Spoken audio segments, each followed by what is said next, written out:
Okay, continuing on the farm tour, we're going into the perennial area right now.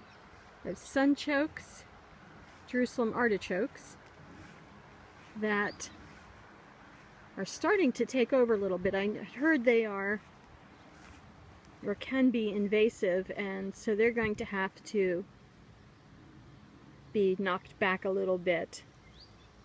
I don't want them coming into these other beds, these two empty, what should be empty beds here. I'm going to find something else for. And these next two beds are a new planting of basil. My basil is really struggling this year for some reason.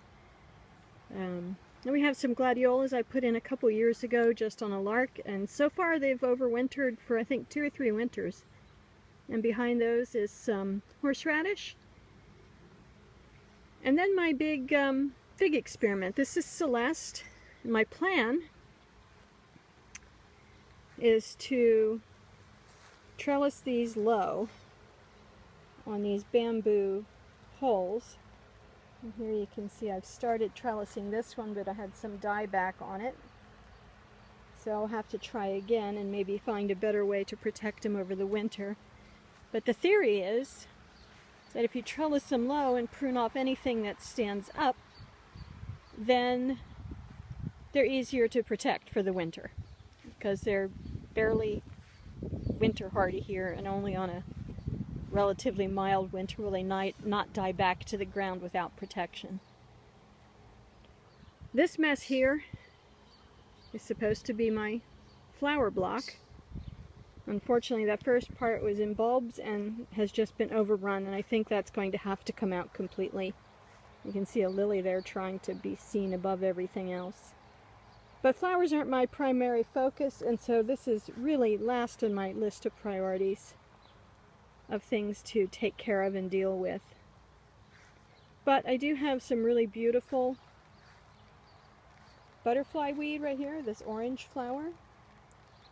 And then also, I think it was 2 springs ago, or maybe just last spring, I put in these native milkweeds that the butterflies and bumblebees absolutely love. You can see them going to town there on that. It's a beautiful cut flower, and I bring a few in to market, but a lot of them I just leave here for the insects. And then right here, the next 2 rows are peonies, and they're done for the year. They're doing nicely, I think. And then I have a nice long row of Provence and blue grosso lavender that I've been cutting a bit. And again, the bees just go crazy over this stuff.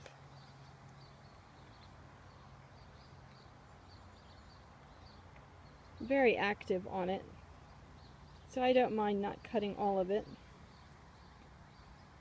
if it makes them happy and healthy. So going on out here,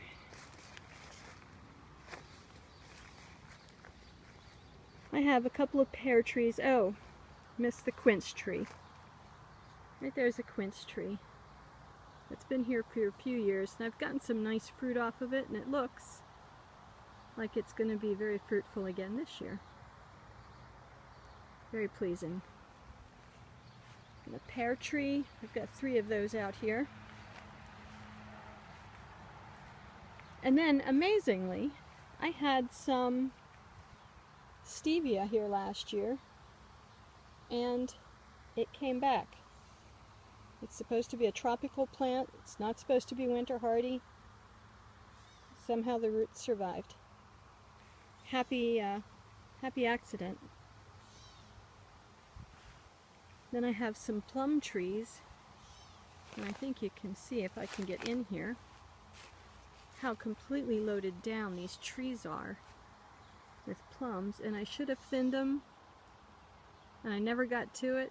I wasn't really anticipating that this year, because last year they didn't set any fruit at all. So we'll see what happens.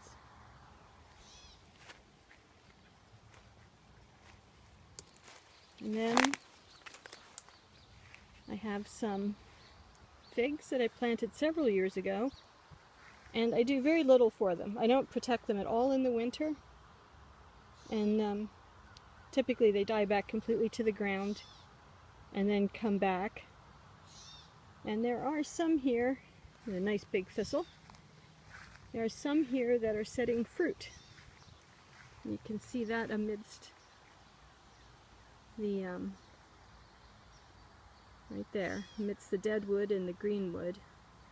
There's some figs coming. And I believe these are also Celeste. I would have to check my notes though. And then I have what I was going to start as a medicinal herb area under these trees. And I kind of decided to abandon that idea. But there's some yarrow and another fig. And I think this is hyssop, but I don't really remember. I'd have to check my notes again. And some echinacea in the front and marshmallow towering over it. Well, I would like to play around with that. I want to dig up the roots on that and see what that's like. But this area of trees is apricots, and they have yet to fruit. But apricots are tricky at best in this zone. So if I get fruit, good. If not, then I'm not real surprised. And then on out, and right past all these trees is the road. You can hear a car going by. You're hard pressed to see it. I have a little wormwood in here. You can see that in there. That feathery green foliage is wormwood. And then see if I can get through here, through the brambles. Maybe, maybe not.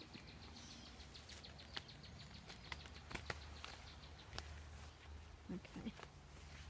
Oh, there's some wormwood that has gone wild around the apricot. And some of these trees really need to be cut back. They're starting to infringe on my growing space, this road border. And then, as I showed you the other day, here's some more wineberries, and I'm not going to resist that. The best berry in the world. Now here, something that severely needs to be taken care of. I have the trellis system almost up for kiwis, hardy kiwis. Unfortunately, I put the kiwis in before I built the trellis system, and that seems to be my modus operandi, unfortunately. But in between, I have my sorrel, which, if I'm taking things the correct way, won't mind a little bit of shade from the kiwis when they get going. So,